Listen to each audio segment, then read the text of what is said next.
প্রায় ৩০ মিনিট পর ক্লাস শেষ হয়। সকল ছাত্রছাত্রী বইপত্র গুছিয়ে রাখে ব্যাগে। ক্লাস দেরি করে শুরু হওয়ার কারণে শেষ হতে টিফিন টাইম হয়ে গেছে।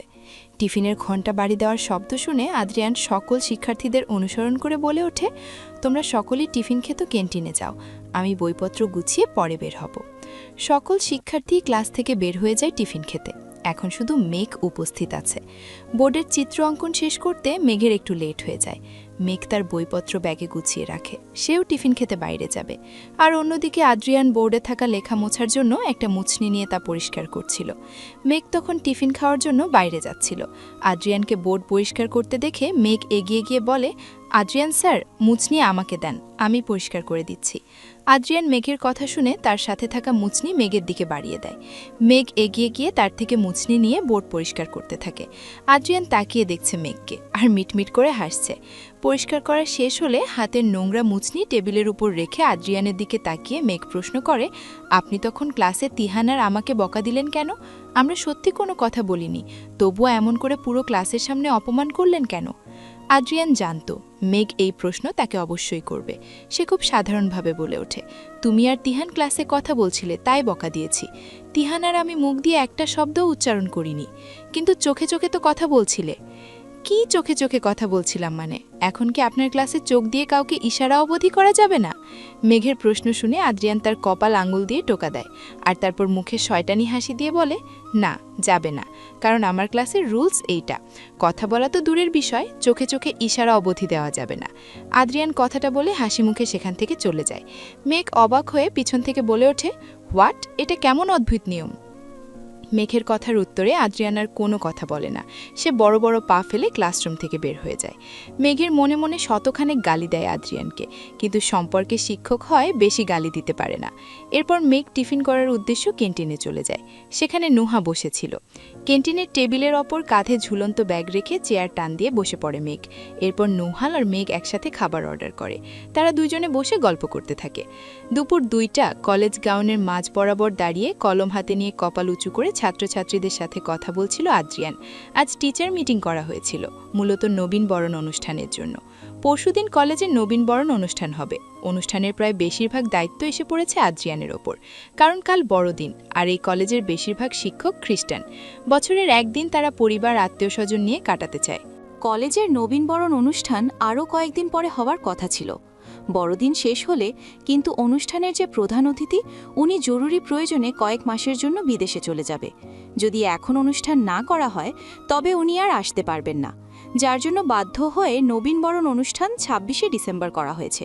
আর সকল দায়িত্ব আদ্রিয়ানের উপর এসেছে, কারণ সকল টিচার কাল ছুটিতে থাকবে আর পরশুদিন নবীনবরণ। আর এত বড় অনুষ্ঠান একা হাতে সামলানো সহজ বিষয় না, তাই আদ্রিয়ানের কলেজের জুনিয়র আর সিনিয়র সকল শিক্ষার্থীর সাথে মিলে আলোচনা করছিল। ক্যান্টিনে বসে গল্প করার মাঝে নুহার চোখ যায় আদ্রিয়ানের ওপর। আদ্রিয়ান যখন কথা বলছিল তখন সব ছাত্রীরা মনোযোগ দিয়ে শুনছিল, কিন্তু সব ছাত্রীরা চোখ বড় বড় করে তাকিয়েছিল শুধু আদ্রিয়ানের দিকে। নুহা মেঘকে ইশারা দেয় গাউনের দিকে। এরপর বলে, মেঘ, দেখ, আদ্রিয়ান স্যার কলেজের মাঠে বসে সবার সাথে কি যেন আলোচনা করছে, আর সকল ন্যাকা মেয়েরা দেখ কেমন করে তাকিয়ে রয়েছে স্যারের দিকে, যেন চোখ দিয়ে গিলে খাবে। নুহার ইশারা শুনে মেঘ তাকায় কলেজের মাঠের দিকে। আদ্রিয়ানের পরনের নেভেল ব্লু কালারের শার্ট আর সাদা রঙের প্যান্ট। সকল ছাত্রছাত্রীর ভিড়ে আদ্রিয়ানের সুদর্শন চেহারা আর গম্ভীর মুখ নজর কাড়ার মতো। মেঘ আদ্রিয়ানের সমস্ত মুখমণ্ডল তার চোখের মাপকাঠি দিয়ে খুঁটিয়ে খুঁটিয়ে পরিমাণ করে এই সুদর্শন আর মারাময় চেহারার অধিকারী পুরুষটা তার স্বামী। কথাটা ভেবে মেঘের হাসি পায়, আবার পরক্ষণে অতীতের ঘটনা মনে পড়ে তার মন বিষিয়ে যায়। নুহা দেখল মেঘ এক দৃষ্টিতে আদ্রিয়ানকে দেখছে। নুহা বলল, আদ্রিয়ান স্যার সত্যি অনেক সুদর্শন, তাই না মেঘ? নুহার কথা শুনে মেঘ বলে, হুম। মেঘের এই হুম শব্দটা শুনে নুহা সন্তুষ্ট হয় না, বরং ভ্রু কুচকে বলে, শুধু হুম? দেখ, আদ্রিয়ান স্যারের দিকে কলেজের সব মেয়েরা কেমন মুগ্ধ নয়নে তাকিয়ে আছে। নুহার মুছে মেয়েরা শব্দটা শুনে মেঘের চোখ যায় আদ্রিয়ানের আশেপাশে দলবদ্ধ হয়ে থাকা ছাত্রীদের দিকে।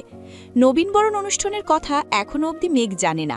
আদ্রিয়ানের আশেপাশে মেয়ে ছাত্রীর সংখ্যা বেশি, কারণ সাধারণ সাজসজ্জা আর অনুষ্ঠানের বিষয়ে পুরুষের চেয়ে নারীদের ধারণা বেশি থাকে। ছাত্রীরা ইচ্ছা করে আদ্রিয়ানকে বিভিন্ন প্রশ্ন করছে, যার মূল কারণ অ্যাটেনশন পেতে চায়। এরপর পরিকল্পনা দিচ্ছে। আদ্রিয়ান বেশ মনোযোগ দিয়ে শুনছে সকলের কথা, যা মেঘের নজর এড়ায় না। ক্লাসে যখন মেঘ চোখে চোখে কথা বলছিল তখন তাকে দাঁড় করিয়ে সকলের সামনে অপমান করেছে আদ্রিয়ান। আর এখন ছাত্রীদের সাথে কি সুন্দর করে মিষ্টি ভাষায় কথা বলছে। সব দোষ কি উনি শুধু মেঘের একা দেখতে পান? ওই সুন্দরী ছাত্রীদের দেখতে পান না? মেঘ রাগে দাঁত কটমট করে বলে, নুহা, তুমি শুধু সব দোষ ছাত্রীদের ওপর কোনো দিচ্ছ। আদ্রিয়ান স্যারকে দেখো, উনি কত হেসে হেসে তাদের সাথে কথা বলছে, এক হাতে কখন তালি বাজে না। মেঘের কণ্ঠ আর কথাবার্তা কেমন জানি হিংসা পরায়ণ মনে হলো নুহার কাছে। আদ্রিয়ান মেঘের শিক্ষক নয়, বরং তার স্বামী। নুহা অবাক আর সন্দেহপূর্বক কণ্ঠ নিয়ে বলে, মেঘ, আদ্রিয়ান স্যার অন্য মেয়ের সাথে কথা বলায় তুমি কেন রাগ করছো? সত্যি করে বলো মেঘ, তুমি কি আদ্রিয়ান স্যারকে ভালোবাসে? তোমরা কি রিলেশনে আছো? নুহার প্রশ্ন শুনে মেঘ থতমত খেয়ে যায়। সত্যি, আদ্রিয়ান যদি অন্য মেয়ের সাথে কথা বলে তবে তার কি? মেঘ বলে, নুহা, কি বলছো এসব? আমি কেন আদ্রিয়ান স্যারকে ভালোবাসতে যাব? আর ওনার সাথে আমার কোনো প্রেমের সম্পর্ক নাই। নুহা আর মেঘের কথা বলার মাঝে অর্ডার করা খাবার চলে আসে। তারা দুজনে কথা বলা বন্ধ করে খাবার খেতে শুরু করে। মেঘ খাবার মুখ দেয় আর চোখে আদ্রিয়ানের দিকে তাকিয়ে দেখে। আদ্রিয়ান আলোচনার মধ্যে হঠাৎ করে পাশে ঘুরে তাকায়, তার চোখ পড়ে যায় মেঘের ওপর। মেঘ যে দূর থেকে দাঁড়িয়ে তাকে দেখছিল, তার নজর এড়ায়নি আদ্রিয়ানের। মেঘের চোখে মুখে এমন রাগ ফুটে উঠছে কেন? ওয়েট, মেঘ কি জেলাস ফিল করছে তাকে অন্য মেয়েদের সাথে দেখে? আদ্রিয়ানের কথাটা ভেবে মুখে হাসি ফুটে ওঠে। মেঘ তির্যক চোখ মেয়ে আদ্রিয়ান আর তার আশেপাশে থাকা মেয়েদের দেখতে থাকে। আমেরিকার নিউ ইয়র্ক সিটি শহরে এখন প্রবল শৈত্যপ্রবাহ আর শীতের আগমন ঘটেছে। আকাশ থেকে বর্ষণের ন্যায় গুঁড়ি গুঁড়ি সাদা তুলের বরফখণ্ড গড়িয়ে পড়ছে। সরু রাস্তার চারপাশে বরফখণ্ডের উঁচু স্তূপ জমে পড়েছে। শীতের তীব্রতা থেকে রক্ষা পেতে সকলে উষ্ণ জামাকাপড় পরিধান করেছে। বড়দিন উপলক্ষে নিউ ইয়র্ক সিটির জনগণ তাদের বাড়িতে রঙিন মরিচাবাতি জ্বালিয়ে রাখছে। সারা শহরের বিভিন্ন জায়গায় মেলাসহ বিভিন্ন বিনোদনমূলক অনুষ্ঠান করা হচ্ছে। আজ যেন এই নিউ ইয়র্ক শহরের মানুষজন খুশির উল্লাসে মেতে উঠেছে। প্রচণ্ড শীতের মাঝে বড়দিনকে ঘিরে তাদের মধ্যে আনন্দ আর খুশির জোয়ার বয়ে যাচ্ছে। বরফ তুষারখণ্ড মাঝে সরু রাস্তা দিয়ে আপন গন্তব্যের দিকে ছুটে চলছে গাড়ি। ড্রাইভিং সিটে বসে গাড়ি ড্রাইভ করছে আদ্রিয়ান। তার অপর পাশের সিটে মুখ ভার করে বসে আছে মেঘ। গাড়ির মধ্যে মুখ ভার করে বসে থাকা পাশে থাকা আদ্রিয়ানকে একবার ফিরে তাকিয়ে অবধি দেখছে না। সকালে সম্পূর্ণ ক্লাসের সামনে করা অপমান সে ভুলে যায়নি। ক্লাস থেকে বের হয়ে যাওয়ার হুমকি অবধি দিল। কিন্তু প্রথম সারিতে বসে থাকা ন্যাকা মেয়েগুলো যে কত কথা বলছিল তা একবারও দেখল না। তাদের বকা দিল না, দাঁড় করালো না।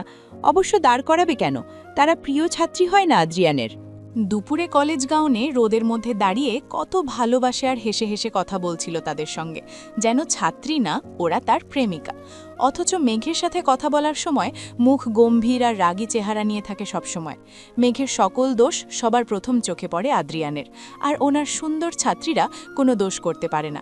ঠিক আছে, মেঘ যখন এত খারাপ তবে তার সাথে কথা বলার প্রয়োজন নাই। মেঘের কি ঠেকা পড়ছে ওনার সাথে কথা বলার সময়? শয়তান, বজ্জাত, রাগী লোক একটা। মেঘের ভার করে রাখা মুখ, অভিমানে ফুলে থাকা গাল আর বিড়বিড় করে উচ্চারিত করা শব্দ সব আর চোখে পর্যবেক্ষণ করছে আদ্রিয়ান। বাচ্চাদের মতো গাল ফুলিয়ে রাখা মেঘকে দেখতে ভীষণ কিউট আর মিষ্টি লাগছে। আদ্রিয়ান মেঘের দিকে তাকিয়ে মিটকুট করে হাসছে। নিশ্চয়ই ক্লাসে অপমান করার ঘটনার কারণে তার উপর রাগ করে বসে আছে। আদ্রিয়ান ইচ্ছে করে মেঘকে বকা দিতে বা অপমান করতে চায়নি, কিন্তু সে কি করবে? মেঘ আর তিহানকে একসাথে দেখার পর তার রাগ আর হিংসে সে নিয়ন্ত্রণ করতে পারেনি। মেঘ কি বোঝে না আদ্রিয়ান তার প্রতি ডুবল? হয়তো তার মনে থাকা মেঘের প্রতি অনুভূতিগুলো ধীরে ধীরে ভালোবাসায় পরিণত হচ্ছে। আর মেঘকে ভালোবাসা অন্যায় বা অপরাধ নয়, কারণ মেঘ তার স্ত্রী। মেঘকে তিহানের সাথে অন্য কোনো পুরুষের সাথে দেখা তার দ্বারা সম্ভব নয়, কারণ মেঘ আদ্রিয়ানের। মেঘের প্রতি বৈধতা, তাকে ছোঁয়ার অধিকার শুধুমাত্র আদ্রিয়ানের আছে। কলেজ গাউনে যখন আদ্রিয়ান অন্য মেঘের সাথে কথা বলছিল তখন মেঘের রাগ হয়েছিল, কারণ মেঘ আদ্রিয়ানকে ভালোবাসে। হয়তো মেঘ ক্ষণিক সময়ের জন্য আদ্রিয়ানের উপর রাগ পড়েছে, অভিমান করেছে। অবশ্যই মেঘের রাগ করা স্বাভাবিক, কিন্তু মেঘের মন থেকে তার প্রতি ভালোবাসা হারিয়ে যায়নি। মেঘ আজও আদ্রিয়ানকে ভালোবাসে। হঠাৎ আদ্রিয়ানের মাথায় এক দুষ্ট বুদ্ধি আসে। সে মেঘের রাগকে বাড়িয়ে দেওয়ার জন্য বলে ওঠে, মেঘ, ক্লাসে প্রথম সারিকে আজ যে সুন্দরী এক মেয়ে বসেছিল তার নাম কি তুমি কি জানো মেঘ? মেঘ জানালা দিয়ে বাহিরে তুষারপাত দেখছিল। হঠাৎ করে আদ্রিয়ানের বলা কথাটা মেঘের কানে পৌঁছায়। সে সঙ্গে সঙ্গে পাশ ফিরে তাকায় আদ্রিয়ানের দিকে। মেঘ বলে, কি বললেন আপনি? আবার বলুন তো। আদ্রিয়ান আবার বলল, আমি বললাম ক্লাসের প্রথম সারিতে আজ একটা সুন্দরী মেয়ে বসেছিল, ওই নীল টপস আর সাদা রঙের ড্রেস পরে? তুমি কি তার নাম জানো মেঘ? আদ্রিয়ানের প্রশ্ন শুনে মেঘ দাঁত কটমট করে তাকায় আর বলে, না, জানি না। ক্লাসের সব সুন্দরী মেয়ের বিষয়ে জানার আগ্রহ নাই আমার। আদ্রিয়ান হতাশ হয়ে যাওয়া মুখ নিয়ে বলে, ও, জানো না? তবে মেয়েটা কিন্তু বিউটিফুল ছিল, তাই না মেঘ? আদ্রিয়ান মেঘের কানের কাছে গিয়ে বলে, আর হট। ঘরে বউ রেখে অন্য মেয়েকে বলছে বিউটিফুল, কত বড় সাহস! মেঘ বলে, আপনি ওই বিউটিফুল মেয়ের কথা কেন জিজ্ঞেস করছেন হঠাৎ? আর ওর নাম জেনে কি করবেন আপনি? সত্যি বলতে ওই মেয়েকে আমার বেশ পছন্দ হয়েছে, ওর সাথে প্রেম করতে চাই আমি। মেঘের রাগের আগুন ঘি ঢালার জন্য আদ্রিয়ানের এই কথাই যথেষ্ট ছিল। বিবাহিত পুরুষ হয়ে উনি অন্য মেয়ের সাথে প্রেম করবে, অথচ ওই দিন জিয়াকে বলছিল উনি নাকি পরকিয়া করবেন না। মেঘ বলে, প্রেম করবেন আপনি? তবে জিয়ার ম্যামের সাথে করুন, উনি তো কত সুন্দরী। তাছাড়া আপনি না বিবাহিত, বাংলাদেশে না আপনার বউ আছে? অবশ্য তা ঠিক, জিয়া সুন্দরী আছে, বাংলাদেশে আমার বউ আছে, কিন্তু তাকে ডিভোর্স দিয়ে দিব। কেন ডিভোর্স দিবেন তাকে?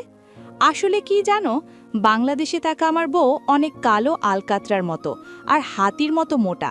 এমন বউয়ের সাথে কি সংসার করা যায়? কি বললেন? আমি আলকাতরার ড্রাম, হাতির মতো মোটা? আদ্রিয়ান হাসি লুকিয়ে মেঘের দিকে সন্দিহান দৃষ্টিতে বলে, মেঘ, আমি তোমাকে কালো বা মোটা বলিনি, আমি আমার বউকে বলেছি। তুমি কেন রাগ করছো? তুমি কি আমার বউ মেঘ? তুমি কত সুন্দরী, আর আমার বউ শেওড়া গাছের পেতনি। গল্পটা ভালো হয়নি, খুব বড় আর সুন্দর করে সাজিয়ে দেওয়ার ইচ্ছা ছিল, তবে কাল সারপ্রাইজ পর্ব আছে, অপেক্ষা করুন।